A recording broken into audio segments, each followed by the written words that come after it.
Effect ರೈತನ ಕಣ್ಣಲ್ಲಿ ಕಣ್ಣೀರು ತರಿಸಿದೆ. ಲಕ್ಷಾಂತರ ಹಣವನ್ನ ಖರ್ಚು ಮಾಡಿದ್ರೂ ಕೂಡ ಬೆಳೆ ಮಾತ್ರ ಬಂದಿಲ್ಲ. ಕಳಪೆ ಬೀಜಕ್ಕೆ ಬಡ ರೈತನ ಬದುಕು ಸಾಲದ ಶೂಲಕ್ಕೆ ಸಿಲುಕಿದೆ.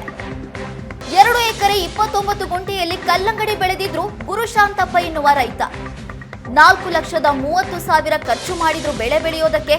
ಆದ್ರೂ ಕೂಡ ಯಾವುದೇ ಬೆಳೆ ಬಂದಿಲ್ಲ. 60 ದಿನ ಕಳೆದ್ರೂ ಕೂಡ ಕಾಯಿ ಮಾತ್ರ ಬಿಟ್ಟಿಲ್ಲ. ವಿಜ್ಞಾನಿಗಳು ಪರಿಶೀಲಿಸಿದಾಗ ಕಳಪೆ ಬೀಜ ಅಂತ ಬೆಳಕಿಗೆ ಬಂದಿದೆ. ಖಾಸಗಿ ಕಂಪನಿ ವಿರುದ್ಧ ಅನ್ನದಾತ ಗುರುಶಾಂತಪ್ಪ ಇದೀಗ ಆಕ್ರೋಶ ವ್ಯಕ್ತಪಡಿಸಿದ್ದಾರೆ. ಚಿಕ್ಕಮಗಳೂರಿನ ಕಡೂರು ತಾಲೂಕಿನ ನಾಗರಾಳು ಗ್ರಾಮದಲ್ಲಿ ಈ ಘಟನೆ ನಡೆದಿರುವಂತದ್ದು.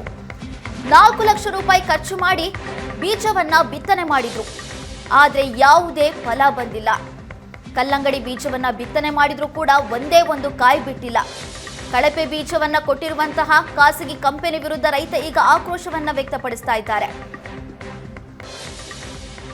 ಸಾಲ ಶೂಲವನ್ನ ಮಾಡಿ ನಾವು ಬೀಜವನ್ನ ಬಿತ್ತನೆ ಮಾಡಿದ್ವಿ, ಆದ್ರೆ ಒಂದೇ ಒಂದು ಹಣ್ಣು ಕೂಡ ಬಿಟ್ಟಿಲ್ಲ. ಏನ್ ಮಾಡಬೇಕು ಅಂತ ರೈತ ಕಣ್ಣೀರಿನಲ್ಲಿ ಕೈ ತೊಳಿತಾ ಇದ್ದಾರೆ. ಕಳಪೆ ಬೀಜವನ್ನ ಕೊಟ್ಟಿರುವಂತಹ ಖಾಸಗಿ ಕಂಪನಿ ವಿರುದ್ಧ ತಮ್ಮ ಆಕ್ರೋಶವನ್ನ ವ್ಯಕ್ತಪಡಿಸ್ತಾ ಇದ್ದಾರೆ. ಕಳಪೆ ಬೀಜಕ್ಕೆ ಬಡ ರೈತನ ಬದುಕು ಕಣ್ಣೀರಿನಲ್ಲಿ ಕೈ ತೊಳೆಯುವಂತಾಗಿದೆ. 60 ದಿನ ಕಳೀತು, 90 ದಿನ ಕಳೀತು, ಆದ್ರೂ ಕೂಡ ಯಾವುದೇ ಕಾಯಿ ಬಿಟ್ಟಿಲ್ಲ. ಹೀಗಾಗಿ ರೈತ ಗುರುಶಾಂತಪ್ಪ ಕಣ್ಣೀರಿನಲ್ಲಿ ಕೈ ತೊಳೆಯುವಂತ ಪರಿಸ್ಥಿತಿ ನಿರ್ಮಾಣವಾಗಿದೆ. ಚಿಕ್ಕಮಗಳೂರಿನ ಕಡೂರು ತಾಲೂಕಿನಲ್ಲಿ ಈ ಘಟನೆ ನಡೆದಿರುವಂತದ್ದು. ಕಳಪೆ ಬೀಜಕ್ಕೆ ಬಡ ರೈತನ ಬದುಕು ಮೂರಾಪಟ್ಟಿಯಾಗಿದೆ. 60 ದಿನ ಕಳೆದ್ರೂ ಯಾವುದೇ ಕಾಯಿ ಬಿಟ್ಟಿಲ್ಲ ಅಂತ ರೈತ ನೋವನ್ನ ತೋಡ್ಕೊಂಡಿದ್ದಾರೆ.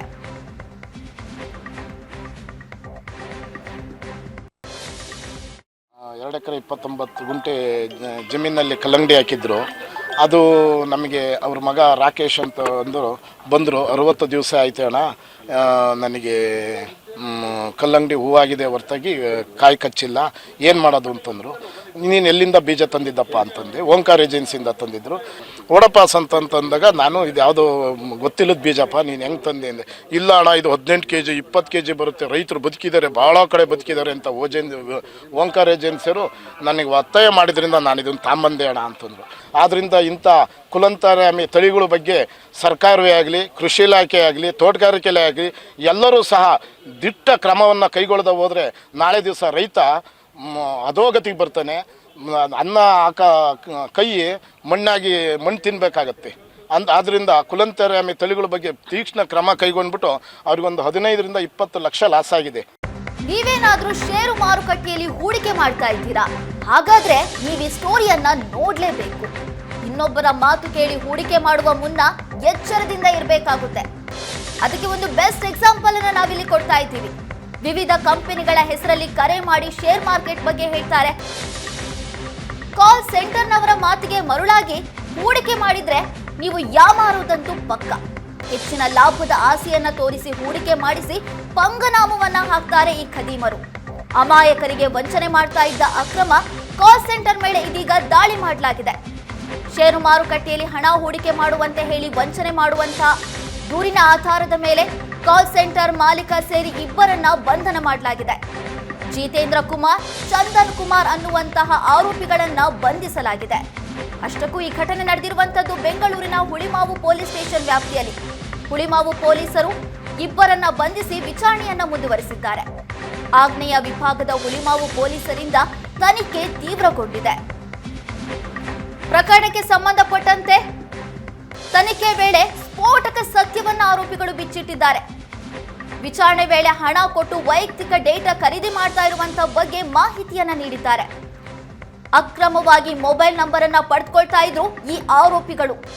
ಹೈದರಾಬಾದ್ನ ವ್ಯಕ್ತಿಯೊಬ್ಬನಿಂದ ನಂಬರ್ ಅನ್ನ ಪಡೆದಿರುವಂತಹ ವಂಚಕರು ಕೇವಲ 3,000ಕ್ಕೆ 9,000 ಫೋನ್ ನಂಬರ್ ಅನ್ನ ಪಡೆದಿದ್ದಾರೆ. ಹಣ ಪಡೆದು ಪರ್ಸನಲ್ ಡೇಟಾವನ್ನ ಶೇರ್ ಮಾಡ್ತಾ ಇದ್ರು ಈ ಆರೋಪಿಗಳು. ಸದ್ಯ ಈ ಆರೋಪಕ್ಕೆ ಸಂಬಂಧಪಟ್ಟಂತೆ ಹುಳಿಮಾವು ಪೊಲೀಸರು 2 ಆರೋಪಿಗಳನ್ನ ಬಂಧಿಸಿದ್ದಾರೆ. ಷೇರು ಮಾರುಕಟ್ಟೆಯಲ್ಲಿ ಹೂಡಿಕೆ ಮಾಡೋದಕ್ಕೆ ಟಿಪ್ಸ್ ಕೊಡ್ತೀವಿ, ಈ ರೀತಿಯಾಗಿ ಕರೆ ಮಾಡಿ ನಿಮಗೆ ಯಾಮಾರಿಸ್ತಾ ಇದ್ರು ಈ 2 ಖದೀಮರು. ಷೇರು ಮಾರುಕಟ್ಟೆಯಲ್ಲಿ ಹೂಡಿಕೆ ಮಾಡೋದಕ್ಕಿಂತ ಮುಂಚೆ ಹುಷಾರಾಗಿದ್ರೆ ಒಳ್ಳೆಯದು. ಯಾಕಂದ್ರೆ ಇಂತಹ ಸೈಬರ್ ಕ್ರೈಮ್ಗಳು ಆಗಿಂದಾಗ ನಡೀತಾನೆ ಇರ್ತವೆ. ಲಾಭದ ಆಸೆಯನ್ನ ತೋರಿಸಿ ಹೂಡಿಕೆ ಮಾಡಿಸಿ ಪಂಗನಾಮವನ್ನ ಹಾಕುವಂತವರು ಸಾಕಷ್ಟು ಜನ ಇತ್ತೀಚಿನ ಕಾಲದಲ್ಲಿ ಸಿಗ್ತಾ ಇದ್ದಾರೆ.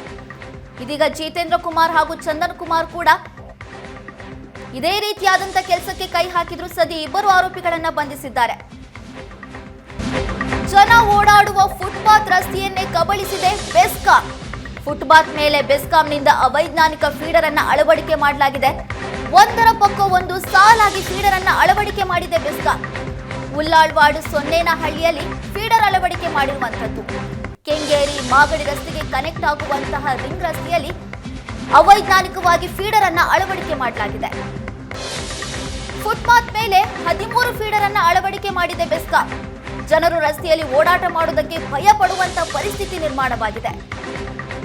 ಫೀಡರ್ಗಳನ್ನ ಬೇರೆ ಕಡೆ ಸ್ಥಳಾಂತರ ಮಾಡಿ ಅಂತ ಪಾದಚಾರಿಗಳು ಆಗ್ರಹಿಸ್ತಾ ಇದ್ದಾರೆ. ಫುಟ್ಪಾತ್ ಅನ್ನ ಕಬ್ಜಾ ಮಾಡಿಕೊಂಡಿರುವಂತಹ ಬೆಸ್ಕಾಂ ಅವೈಜ್ಞಾನಿಕವಾಗಿ ಫೀಡರ್ಗಳನ್ನ ಅಳವಡಿಕೆ ಮಾಡಿದೆ. ಅದು ಒಂದೆರಡಲ್ಲ, 10 ರಿಂದ 13 ಫೀಡರ್ಗಳನ್ನ ಅಳವಡಿಕೆ ಮಾಡಿರುವಂತದ್ದು. ನೀವು ದೃಶ್ಯದಲ್ಲೂ ಕೂಡ ಗಮನಿಸ್ತಾ ಇರಬಹುದು. ಒಂದರ ಪಕ್ಕ ಒಂದು ಫೀಡರ್ಗಳನ್ನ ಅಳವಡಿಕೆ ಮಾಡಿದೆ.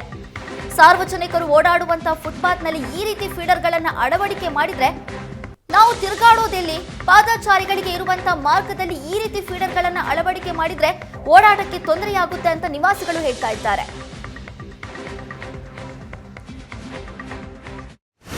ಬೆಸ್ಕಾಂನ ಅವೈಜ್ಞಾನಿಕ ಫೀಡರ್ ಅಳವಡಿಕೆಗೆ ಜನರು ಆಕ್ರೋಶವನ್ನು ವ್ಯಕ್ತಪಡಿಸ್ತಾ ಇರುವಂಥದ್ದು. ನಾವಿವಾಗ ಉಳ್ಳಾಳ್ ವಾರ್ಡ್ನ ಸೊನ್ನೇನಹಳ್ಳಿ ಗ್ರಾಮದಲ್ಲಿದ್ದೀವಿ. ಈ ಒಂದು ರಸ್ತೆ ರಿಂಗ್ ರಸ್ತೆ ಕೆಂಗೇರಿ ಹಾಗೂ ಮಾಗಡಿ ರಸ್ತೆಗೆ ಕನೆಕ್ಟ್ ಆಗುವಂಥ ಈ ಒಂದು ರಸ್ತೆಯಲ್ಲಿ ಸುಮಾರು 13 ಫೀಡರ್ಗಳನ್ನು ಅಳವಡಿಕೆ ಮಾಡಿರುವಂಥದ್ದು. ಈಗ ನೀವು ನೋಡ್ತಾ ಇದ್ದೀರಿ ಯಾವ ರೀತಿ ಫೀಡರ್ಗಳು ಫುಟ್ಪಾತ್ ಮೇಲೆ ಅಳವಡಿಕೆ ಮಾಡಿದ್ದಾರೆ. ಒಂದರ ಪಕ್ಕ ಒಂದರಂತೆ ಸುಮಾರು 13 ಫೀಡರ್ಗಳು ಈ ರೀತಿಯಾಗಿ ಅಳವಡಿಕೆ ಮಾಡಿರುವಂಥದ್ದು. ಅಂದರೆ ಫುಟ್ಪಾತ್ನಲ್ಲಿ ಜನರು ಓಡಾಡೋದಕ್ಕೆ ಫುಟ್ಪಾತನ್ನು ಏನು ಮಾಡಿದ್ರು, ಆ ಫುಟ್ಪಾತ್ ರಸ್ತೆಯನ್ನೇ ಕಬಳಿಕೆ ಮಾಡ್ಕೊಂಡು ಬೆಸ್ಕಾಂ ಅಧಿಕಾರಿಗಳು ಈ ರೀತಿ ಅವೈಜ್ಞಾನಿಕ ರೀತಿಯಲ್ಲಿ ಈ ರೀತಿ ಫೀಡರ್ಗಳನ್ನು ಅಳವಡಿಕೆ ಮಾಡಿದ್ದಾರೆ. ಇದು ಎಷ್ಟು ಮಟ್ಟಿಗೆ ಸರಿ ಅನ್ನುವಂಥದ್ದು. ಯಾಕೆಂತಂದರೆ ಮಳೆಗಾಲ ಬಂದಂಥ ಸಂದರ್ಭದಲ್ಲಿ ಸಾಕಷ್ಟು ಗ್ರೌಂಡಿಂಗ್ ಆಗುತ್ತೆ. ಈ ಒಂದು ಪಕ್ಕದಲ್ಲೂ ಕೂಡ ನಡ್ಕೊಂಡು ಹೋಗುವುದಕ್ಕೆ ಪಾದಚಾರಿಗಳಿಗೆ ಸಾಕಷ್ಟು ಭಯಪಡುವಂಥ ಒಂದು ಪರಿಸ್ಥಿತಿ ನಿರ್ಮಾಣ ಆಗುತ್ತೆ. ಯಾಕೆಂತಂದರೆ ಸಾಕಷ್ಟು ಬಾರಿ ವಿದ್ಯುತ್ ಅವಘಡದಿಂದಾಗಿ ಸಾಕಷ್ಟು ಜನರು ಪ್ರಾಣವನ್ನು ಕಳೆದುಕೊಂಡಿರುವಂಥದ್ದು ಈಗ ನೋಡ್ತಾ ಇದ್ದೀರಿ. ಯಾಕೆಂತಂದರೆ ಕಳೆದ ಮಳೆಗಾಲ ಸಂದರ್ಭದಲ್ಲೂ ಕೂಡ ಸಾಕಷ್ಟು 3-4 ಪ್ರಕರಣಗಳು ರಾಜ್ಯದಲ್ಲಿ ಈ ರೀತಿ ವಿದ್ಯುತ್ ಅವಘಡದಿಂದಾಗಿ ಸಾಕಷ್ಟು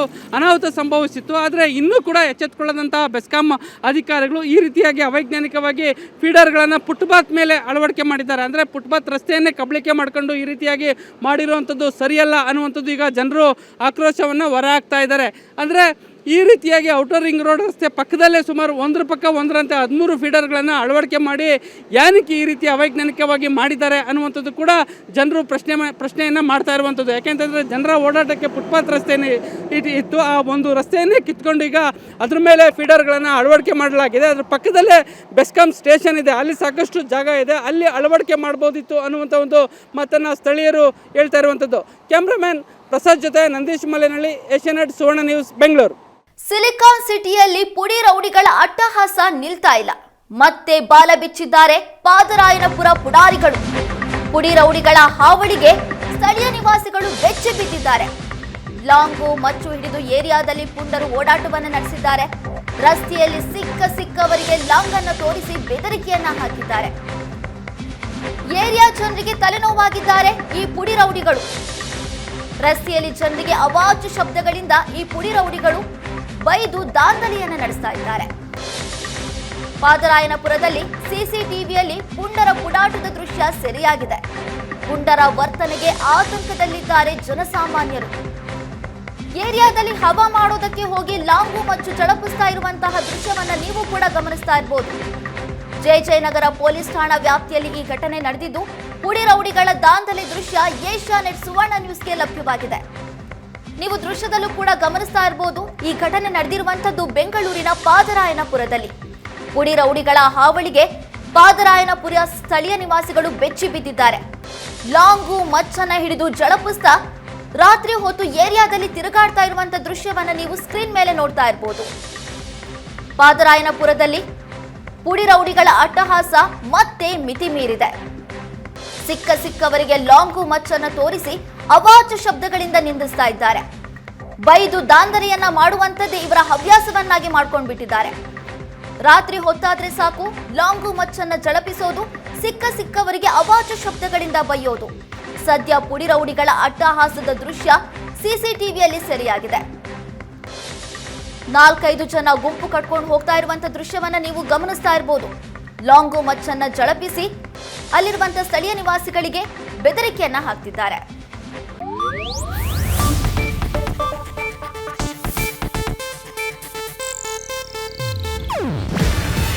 ಇದು ಏಷ್ಯಾನೆಟ್ ನ್ಯೂಸ್ ನೆಟ್ವರ್ಕ್ ಪ್ರಸ್ತುತಿ. ನೀವು ನೋಡ್ತಿದ್ದೀರಾ ಏಷ್ಯಾನೆಟ್ ಸುವರ್ಣ ನ್ಯೂಸ್.